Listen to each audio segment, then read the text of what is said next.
Assalamualaikum warahmatullahi wabarakatuh.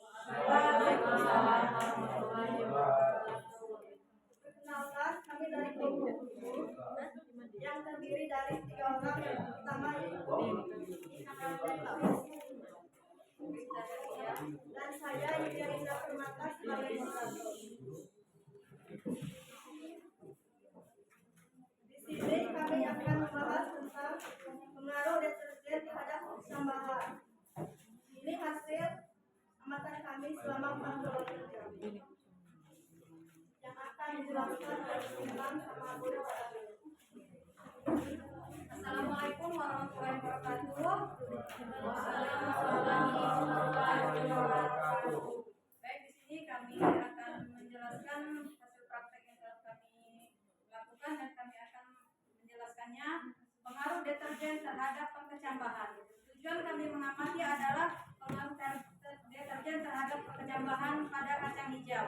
Alat dan bahan yang kami gunakan yaitu 1 sendok, 2 gelas, 3 kertas saring atau tisu, 4 kertas timah atau kotak aluminium, 5 mistar, 6 kertas untuk label, 7 gelas kimia, 8 air bening secukupnya, dan terakhir deterjen.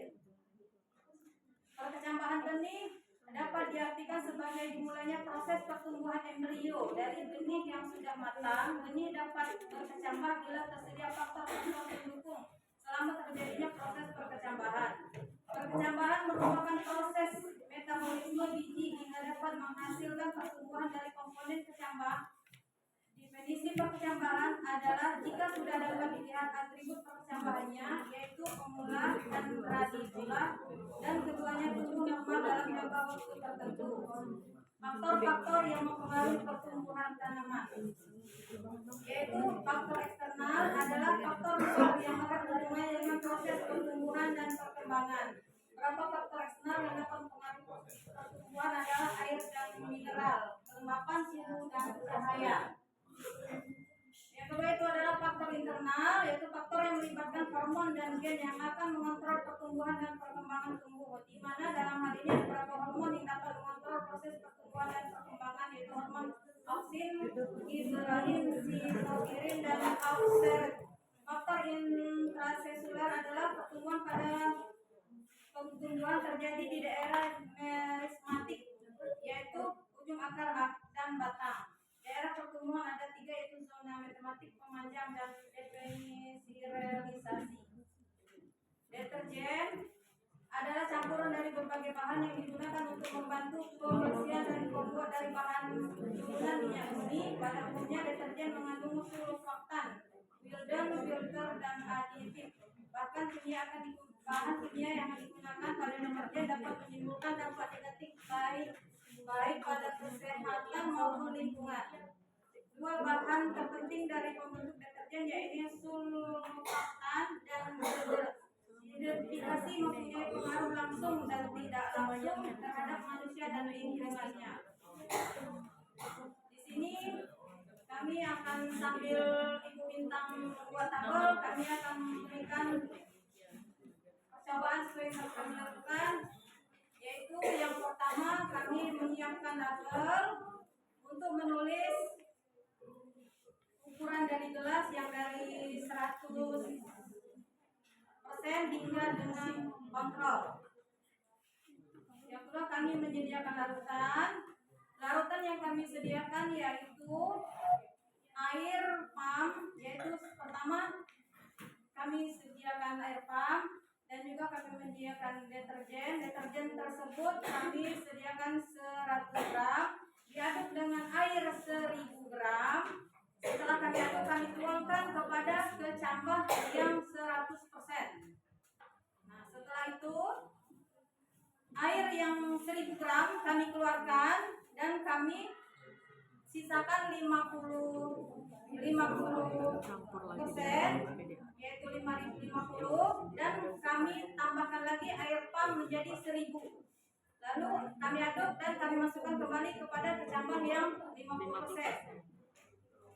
Yang ketiga yaitu kami keluarkan lagi airnya hingga 25% dan kami tambahkan kembali hingga 1000. setelah diaduk kami masukkan ke kecambah yang 25%. Lalu airnya kami keluarkan kembali, kami sisakan 12,5%, ditambah lagi dengan air pump sehingga menjadi 1000 dan kami masukkan ke kecambah yang 12,5%.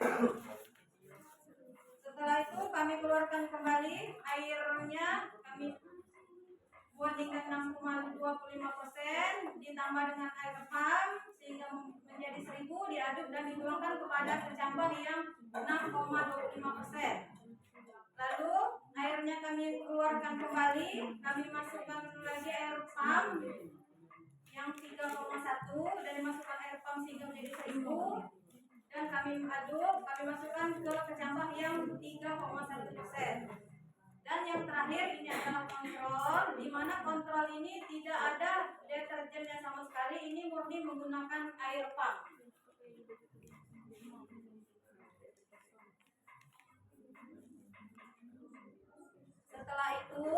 Setelah semuanya kami tutup, kami diamkan selama 24 jam.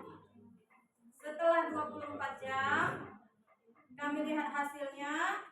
Untuk yang 100%, ini ibu-ibu ya, Bapak bisa dilihat bahwa yang mempunyai pengaruh deterjen 100% itu tidak tumbuh sama sekali.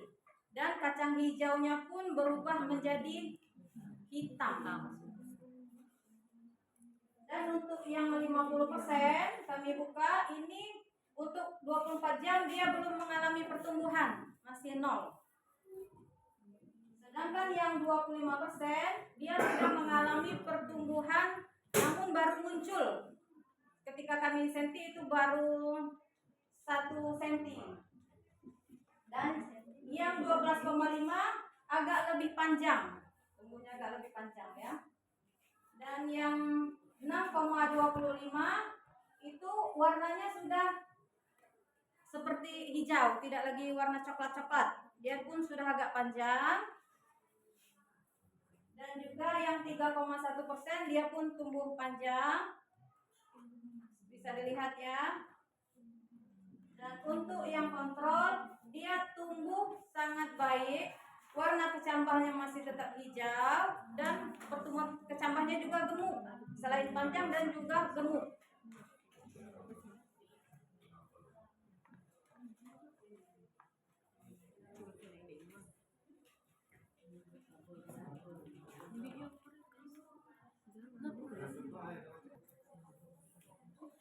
Baik, di sini hasil pengamatan yang telah kami lakukan pada hari pertama yaitu 24 jam.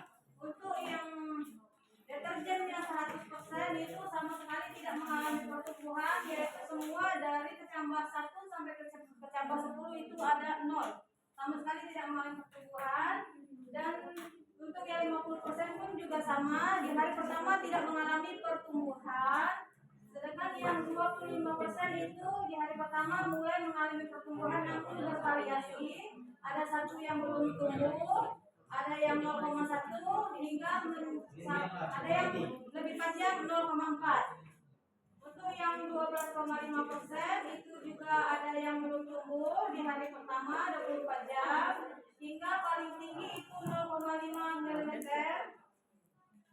Dan yang 6,25% itu semuanya mengalami pertumbuhan. Yang terendah itu adalah 0,1 mm dan yang tertinggi ada 0,5 untuk tingkat panjang kecambahnya. Dan yang di 3,1% itu semua mengalami pertumbuhan.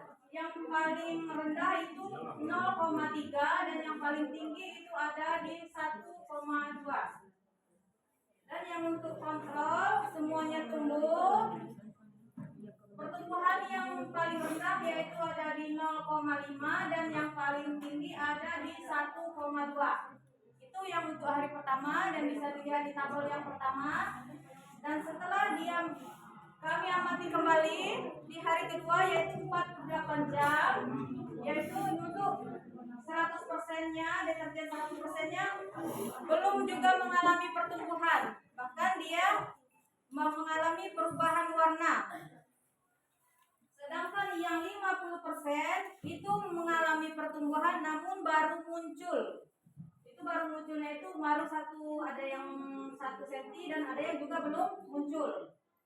Untuk yang 25% itu semua mengalami pertumbuhan dari yang semula ada yang 0 hingga 4 cm dan dia tumbuh menjadi paling tinggi itu 0,7. Yang terendahnya, yang tertinggi ada 1, yang terendahnya adalah 0,3 meter. Dan yang untuk 12,5 semuanya sudah mengalami pertumbuhan. Semula di hari pertama itu masih tingkat 0,0, dan yang di hari keduanya itu sudah mengalami pertumbuhan dari 0,5 hingga tertinggi menjadi 1,9.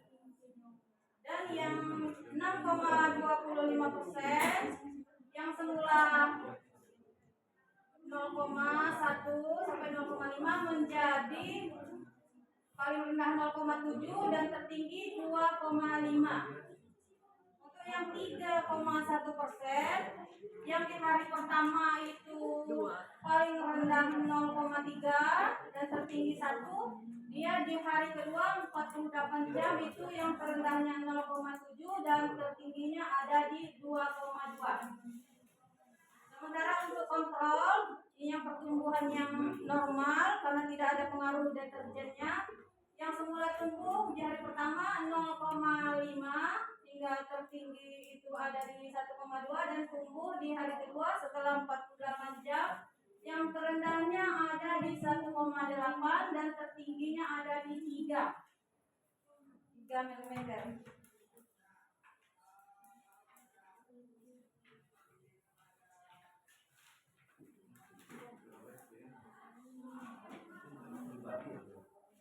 Adapun kesimpulan yang akan dibacakan oleh secara biologis, deterjen mengandung zat-zat surfaktan yang dapat merusak membran sel, mengganggu penyerapan air oleh gigi, serta menonaktifkan enzim-enzim metabolisme yang diperlukan untuk pemecah bahan. Semakin pekat konsentrasinya, maka semakin besar tingkat kerusakan yang ditimbulkan pada jaringan dan sistem akar. Berdasarkan data di atas juga dapat kita simpulkan, deterjen merupakan polutan yang memiliki efek menghambat tumbuhan pada pertumbuhan. Terhadap hubungan korelasi negatif yang sangat kuat antara konsentrasi deterjen dengan panjang akar kecambah. Jadi semakin tinggi presentasi deterjen, maka semakin pendek rata-rata pertumbuhan akar yang dihasilkan, dan pertumbuhan paling optimal terjadi pada kelompok kontrol 0 deterjen, yang mana menunjukkan bahwa air bersih tanpa pencemaran adalah media terbaik